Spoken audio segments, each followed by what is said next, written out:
Bonjour à tous et bienvenue dans ce nouvel épisode de Jay's Coding. Bon, j'avais pas fait de vidéo depuis bientôt 2 ans, un truc comme ça je crois, un truc comme ça, facile ouais. C'était l'été, c'était pas l'été dernier, c'était l'été il y a 2 ans. Donc comme j'en ai parlé dans mon agenda du mois de juin sur la chaîne de gaming, j'ai réalisé une application qui vient en fait faire tout le traitement d'upload des vidéos sur internet, sur YouTube. Et j'ai dit que je ferai une vidéo du coup sur la chaîne secondaire pour expliquer le fonctionnement de ce programme que j'ai réalisé. Alors déjà je suis assez content parce que même si ça fait 10 ans maintenant que je fais de l'informatique, c'est une des rares fois où je mène un projet perso vraiment à bien jusqu'au bout. Enfin bon, il n'est pas encore à 100% complet, j'ai encore plusieurs choses que je peux faire dessus. Mais actuellement ça fonctionne, c'est déjà bien. Mais c'est vrai que souvent j'ai tendance à papillonner de projet en projet en fonction de mon inspiration. Et après, bon, bien sûr, j'ai fini des projets dans le cadre de mon travail, hein, mais je parlais juste dans le cadre à la maison. D'habitude, ça dépasse jamais le stade expérimental avec moi. Donc du coup, je vais vous montrer déjà, bon, l'interface graphique. L'interface graphique, c'est un truc, c'est hyper... Bon, déjà, c'est moche, hein. J'ai utilisé du Angular Material, donc c'est du Material Design, mais ultra basique. J'ai surtout fait un truc le plus rapidement possible pour avoir une interface graphique qui me montre ce qui se passe. Mais surtout, en fait, le système est basé sur des services Windows. Donc ici, si vous tapez service, ça vous ouvre ce truc-là. Et là, vous retrouvez tous vos services Windows. Et moi, à la fin, notamment, il y a ces 4 services-là. Donc ce sont les 4 services du système. Nous avons 2 services qui sont en permanence en train de tourner. Vous avez le File Watcher et le Job Runner. Et il y a le Video Processor et le Video Uploader. Le Video Processor, alors il y a la description à chaque fois. Mais en gros, lui, son job, ça va être d'encoder les vidéos et de rajouter une intro et une outro si jamais une intro et une outro sont configurées pour une vidéo donnée. Et l'uploader, c'est celui qui va uploader à YouTube. En gros, le process, ce qui se passe, c'est que le File Watcher, il observe un dossier. Alors, je vais vous ouvrir par exemple, je vais vous montrer par exemple. Donc, du coup, vous avez ici Processor, Watch.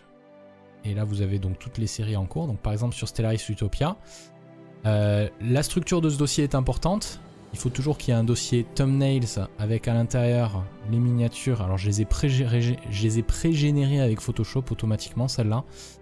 J'ai utilisé un petit script. Adobe Extend Script Toolkit. Alors je vais vous le montrer très rapidement ce script. Il faut avoir Photoshop d'ouvert pour qu'il fonctionne en fait.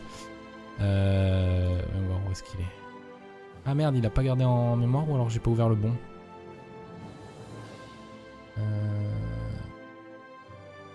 Et celui-là. Voilà. Bon, c'est hyper simple. Hein. Ça target Photoshop, donc il faut avoir Photoshop d'ouvert. Dans le document en cours, ça va chercher un layer qui s'appelle épisode. Ça boucle ensuite d'habitude de 1 à X, quoi. Et après, ça met la valeur. Ça met la valeur, en fait, c'est le numéro d'épisode hein, qui est en haut à droite hein, de chacune des miniatures. Vous voyez là. C'est ça là, cette partie-là. Exportation, ça c'est pour le sauvegarder en type PNG. Ça c'est l'endroit où ça doit le sauvegarder. Donc le dernier que j'avais fait c'est pour Total Warhammer. Et ensuite ça fait l'export lui-même. Et du coup, vu que c'est une boucle, ça me fait tout ça. Donc ça je dois le faire entre guillemets à la main. Mon programme ne le supporte pas encore de générer à la volée la miniature pour un épisode. J'ai essayé de regarder comment faire mais j'ai pas vraiment trouvé sans avoir il faut toujours avoir Photoshop de lancer en fait. Donc du coup il faut avoir Photoshop de lancer, autant le faire à la main. Je vais pas faire. J'aurais pu faire que le programme lance Photoshop lui-même, mais s'il doit le faire à chaque fois, c'est pas pratique. Il vaut mieux. Enfin, bref, ça pourrait faire partie des évolutions et c'était pas spécialement prioritaire, on va dire. Vous avez le fichier série qui vient décrire en fait la série dont il s'agit. Donc ça, c'est du JSON. Voilà ici. Donc on a le planning name qui vient définir en fait quelle est la chaîne de caractères à chercher dans le planning des vidéos. Donc si on regarde, c'est le Jay's Agenda qui est ici. Donc le programme, ce qu'il fait, c'est qu'il se branche là-dessus grâce à l'API Google Documents et va chercher Stellaris Utopia numéro d'épisode. Ouais, Stellaris épisode number.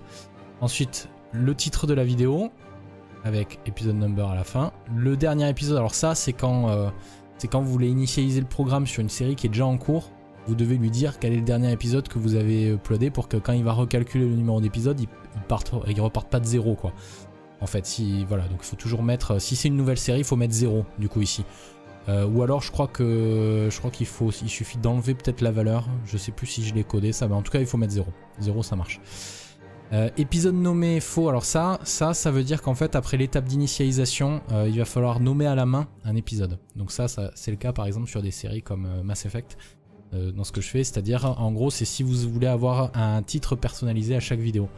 Après vous avez la description, alors le truc c'est que le programme que j'ai fait il est complètement axé sur ma chaîne YouTube et ma façon de travailler.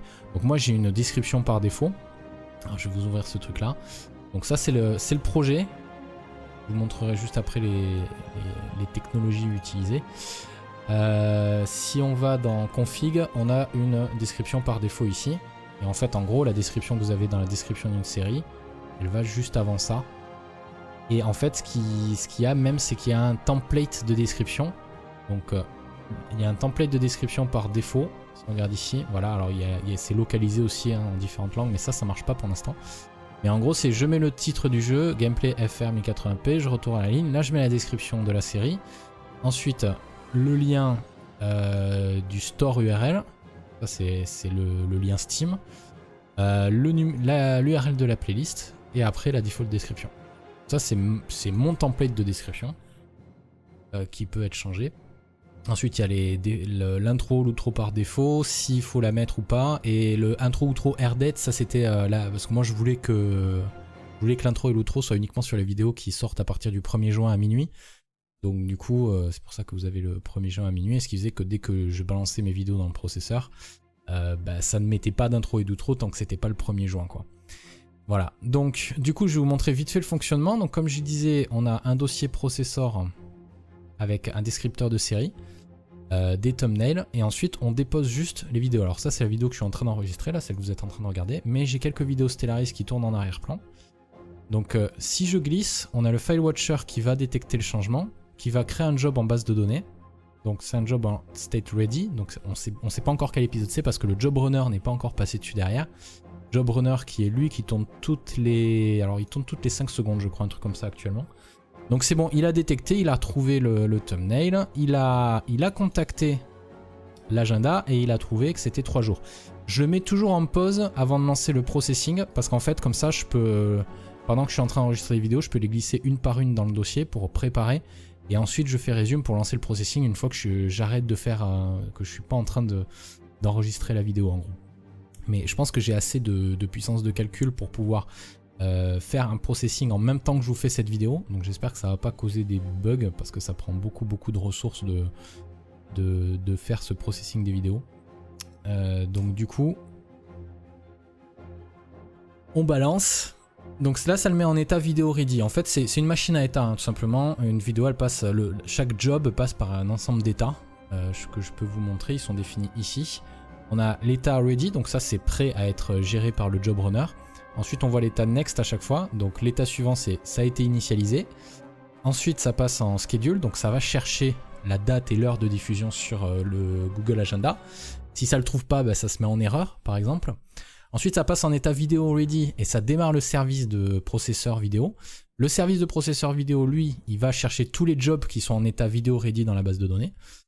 Il fait le traitement en cours, donc si on regarde, là il est en vidéo processing et comme vous pouvez le voir, ce vidéo processing c'est pas un état qui est décrit ici. En fait c'est parce que c'est un état qui est spécifique au processeur de vidéo. Et en fait le processeur de vidéo quand il en a terminé, il le passe en état vidéo done et là le job runner lui il fait ok c'est vidéo done, donc poum il va le passer en upload ready automatiquement. Il va démarrer l'uploader qui lui va démarrer son traitement en arrière-plan pour faire son upload. Et du coup le principe d'avoir découpé si vous voulez dans des sous-services Windows, c'est que ça me permet de garantir que je fais qu'un seul job à la fois déjà. C'est-à-dire que le service de processing, s'il est relancé par le job runner, tant qu'il tourne, il fait son process et il dit au job runner fuck off, je suis déjà en train de tourner, arrête de me relancer. Par contre quand il a fini de traiter la vidéo, il se stoppe automatiquement. Donc à ce moment là le job runner quand il le relance, automatiquement, lui ce qu'il fait c'est qu'il va regarder en base de données et il voit s'il y a un job en vidéo ready. S'il y a un job en vidéo ready, il le processe.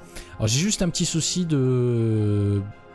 je voudrais récupérer la plus ancienne vidéo, mais en fait je récupère la plus récente. Enfin je traite pas dans l'ordre chronologique, mais dans l'ordre inverse, c'est-à-dire la plus récente vers la plus ancienne.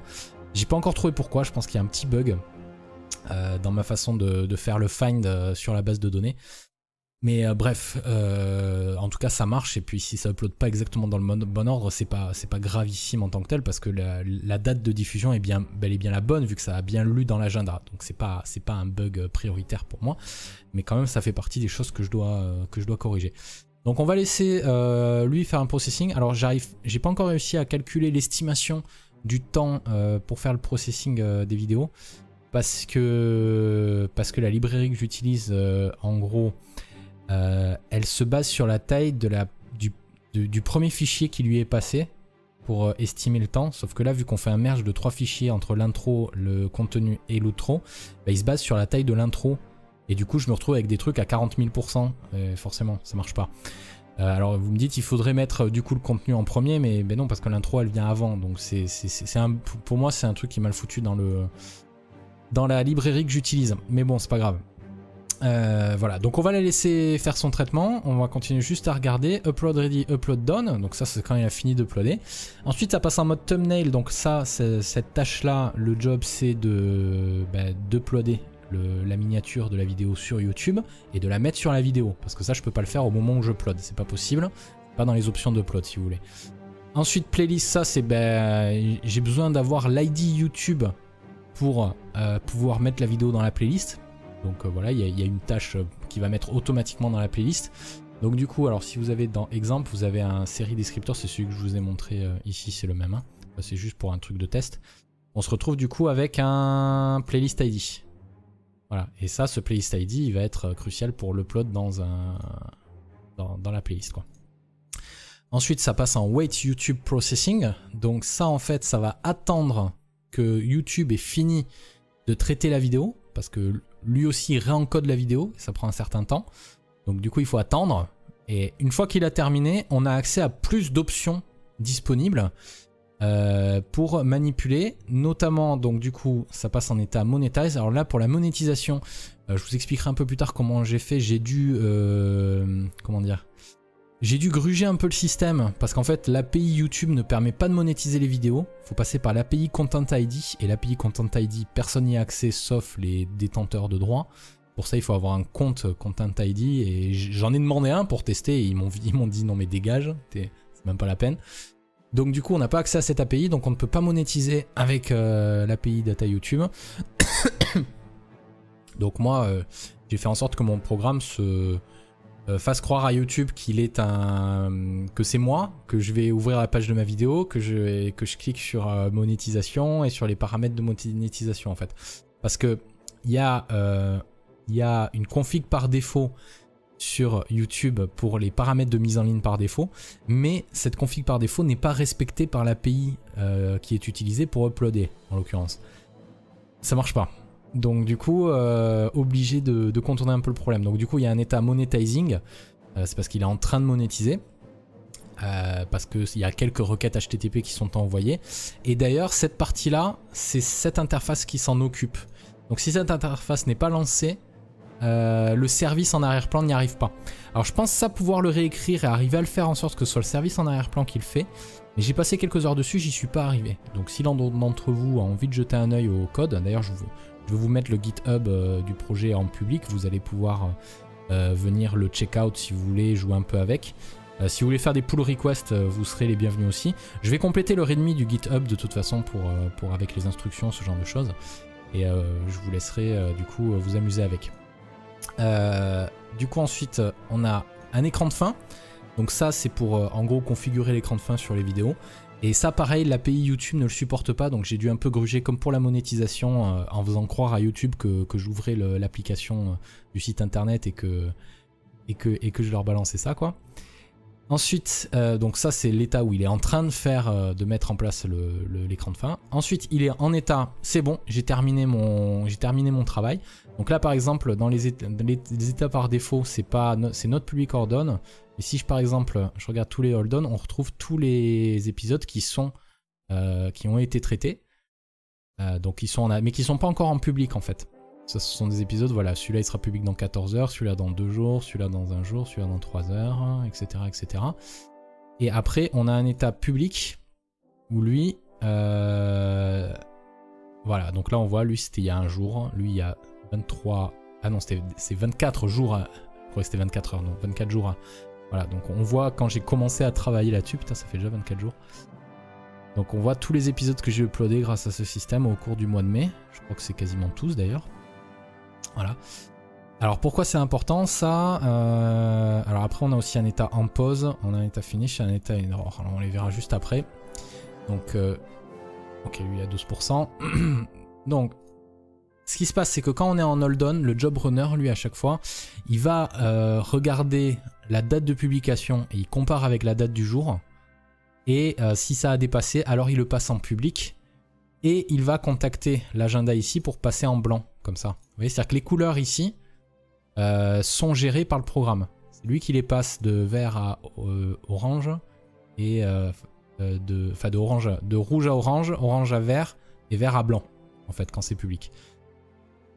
Moi, ça me permet comme ça de voir que le traitement fonctionne, si vous voulez. Si lui, il est en orange et qu'il reste en orange pendant des heures, c'est qu'il y a eu un bug. C'est qu'il y a un truc qui va pas. S'il est passé en vert, c'est qu'il est bel et bien en étape hold on. Donc c'est que tout s'est bien passé. Donc si j'envoie ça par exemple le matin avant d'aller partir au boulot, quand je suis depuis le boulot, j'ai juste à regarder mon agenda pour voir si le processeur marche bien ou s'il a planté entre temps. Ce qui est arrivé régulièrement étant donné que le programme est encore en mode... il est pas prêt à être pour moi réutilisé tel quel. Hein. Il est loin, il est pas réutilisable tel quel ce programme. Il faudrait l'ajuster et le modifier. Et du coup après on passe dans un état finished. Donc là à ce moment là en fait ce qu'il faudrait que je fasse c'est qu'il faudrait que je mette le job à la poubelle. Que je le vire de la base de données. Mais bon pour l'instant je le garde. Je garde l'historique des jobs. Je me dis ça pourrait m'être utile peut-être un jour, je sais pas. Pour l'instant je les garde. C'est pas ça qui va me poser des problèmes de mémoire, hein. Ça prend pas beaucoup de place. Après on a un état erreur si une erreur s'est passée dans n'importe lesquelles des étapes précédentes. Et enfin, on a un état en pause où si moi à un moment donné je suis en train de faire un truc, j'ai envie de mettre en pause parce que j'ai envie d'aller regarder les logs ou ce genre de choses, par exemple. Donc voilà, pour le fonctionnement de base du système, ça marche comme ça. Après, le truc c'est que je vais pas pouvoir vous montrer un traitement complet parce qu'il y en a pour à peu près 40 minutes par épisode, quelque chose comme ça, parce qu'il faut à peu près 20 à 25 minutes de processing sur une des vidéos. Ensuite il faut à peu près 10 minutes à un quart d'heure d'upload, parce que c'est des vidéos d'1 giga à peu près. Et alors non, après le processing, remarquez, l'upload est beaucoup plus rapide, parce qu'après le processing, la vidéo passe à peu près à 400 mégas. Donc ça c'est bien parce que ça réduit du coup la taille des vidéos. Et ensuite, et après l'upload, il y a le wait YouTube processing qui prend 5 à 10 minutes aussi. Et ensuite, bon, enfin voilà, il y a juste à chaque fois des temps d'attente comme ça. Donc je vais pas vous montrer le fonctionnement complet en live comme ça direct pour tout de suite. Pour l'instant, les autres interfaces ici ne servent pas à grand chose. J'ai commencé à faire une interface d'édition, mais elle ne fonctionne pas. Il ne faut pas l'utiliser. D'ailleurs ça marche pas très bien parce que je suis obligé de quitter la page et revenir pour l'enlever. Il faudra que je fasse différemment ça. Je peux supprimer une série. Alors il y a marqué not working mais il me semble que ça marche en fait. Ça je me l'étais mis parce que je faisais des tests avec une série de tests et à chaque fois je devais la supprimer à la main. Après on retrouve ici l'état des services. Alors ça marche pas super bien. Les boutons fonctionnent pour redémarrer, arrêter et désinstaller un service et même pour les installer s'ils n'ont pas été installés. Mais j'ai un peu des soucis de synchronisation, c'est-à-dire que des fois j'ai un de ces services qui ne tourne pas, alors que dans cette interface ça me dit qu'il tourne. Donc le mieux ça reste quand même d'aller consulter ici pour voir si ces trucs-là sont bel et bien en train de fonctionner ou pas. Enfin voilà, comme je disais, c'est vraiment une version qui n'est pas terminée, je dois encore travailler dessus, mais pour moi, avoir cette petite interface de statut des services, c'était pas quelque chose de prioritaire. Pour moi le prioritaire c'était le fonctionnement des jobs. Des settings mais il n'y en a pas encore et des logs et pareil il n'y en a pas encore mais je compte j'aimerais le remplir ça aussi. Pour moi en fait les settings ça doit permettre en gros de configurer les valeurs qui sont ici, donc tout ce qui est truc par défaut. L'ID, ça c'est l'ID de l'agenda On retrouve cette valeur ici. Voilà. Voilà pour définir les trucs par défaut. Après, la default description aussi, si on veut l'éditer, j'aimerais pouvoir le faire à travers l'IHM. On veut modifier aussi les couleurs. Ça, c'est les couleurs de ça là. Blanc, vert, rouge et orange. Elles sont redéfinies ici. Et enfin, il y a le app.json où là, c'est ici en fait que vous allez configurer quel dossier est surveillé par le file watcher, quel dossier est utilisé par le processeur pour encoder des vidéos et dans quel dossier il les met ensuite, quel est le chemin vers ffmpeg.exe, c'est le truc qui est utilisé pour processer les vidéos, donc il faut l'utiliser, du coup ffmpeg et ffprod. Donc moi je les ai mis dans le dossier lib. Là. Je l'ai téléchargé, je l'ai mis là. Après si vous voulez utiliser une autre version ou quoi que ce soit, vous pouvez du coup modifier ça ici. Et le pause before processing, ça c'est ce que je vous ai montré tout à l'heure, c'était mis en pause automatiquement. Et j'avais dû cliquer à la main. Ça aussi c'est pareil. Donc en fait j'aurais pu fusionner ces deux fichiers d'ailleurs. Pour avoir, mais bon je voulais vraiment des configs dédiés, un fichier de config plus orienté truc dédié à YouTube et un fichier de config vraiment dédié au fonctionnement de l'application elle-même. Donc c'est pour ça que j'ai séparé en deux. Ensuite une chose importante pour faire tourner le système, vous allez avoir un fichier client secret, vous n'allez pas avoir un fichier client secret dans le projet d'ailleurs. Ce fichier c'est mes codes de connexion personnels à Google, donc je vais pas vous les montrer bien sûr. Parce que sinon n'importe qui pourrait utiliser mes accès à mon API, donc ça irait pas. Mais par contre, alors il faut aller sur, montrer voilà, et cette URL là qu'il faut aller visiter pour y avoir accès. Alors je vais vous montrer juste vite fait d'ailleurs. Si vous tapez YouTube Data API, c'est ça qui est principalement utilisé pour gérer la communication avec YouTube. Donc je vous montrerai dans d'autres vidéos plus en détail ces fonctionnements-là.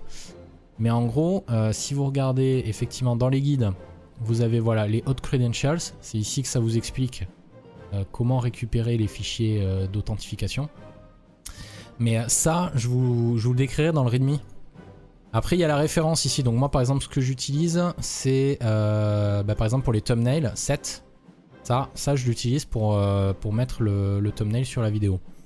Vous avez playlist, ça je l'utilise pour ajouter un élément, une vidéo dans une playlist. Et après qu'est-ce que j'utilise aussi le truc de vidéo parce qu'à un moment donné je vais lire des informations et aussi je vais en mettre d'autres à jour. Et après, je crois que pour l'instant, c'est à peu près tout ce que j'utilise. Mais je pense que dans les améliorations que je veux faire, je pourrais utiliser un petit peu plus d'éléments de cette YouTube Data API. Et après, il y a aussi, du coup, alors en fait, c'est plutôt, on va voir, Google API Node.js. Voilà. C'est ça qui est utilisé. Google API Node.js Client. C'est ça que j'utilise pour faire mes appels. Et alors oui justement, je vais quand même vite fait vous expliquer les technologies utilisées. Donc c'est du Node.js avec, vous avez du Node WebKit qui est utilisé pour, ça c'est la partie client web, d'accord. Donc c'est du Node WebKit qui est utilisé, et d'ailleurs si vous regardez ici parce que je le lance pour l'instant en invite de commande, j'ai pas encore mis en place de compilation pour le transformer en .exe, mais ça viendra dans un second temps. En gros, ça utilise Node WebKit, c'est NW, et puis Node WebKit, c'est un truc qui encapsule, tout ça c'est du code web, et pourtant c'est une application client lourd. Si vous voulez, si je fais F12, j'ai accès aux logs, et c'est des logs Chrome, c'est un moteur Chromium derrière, mais c'est du Developer Tools. Ah ouais, d'ailleurs si je vais sur les logs, ça plante en fait. Peut-être mieux que j'actualise l'application du coup.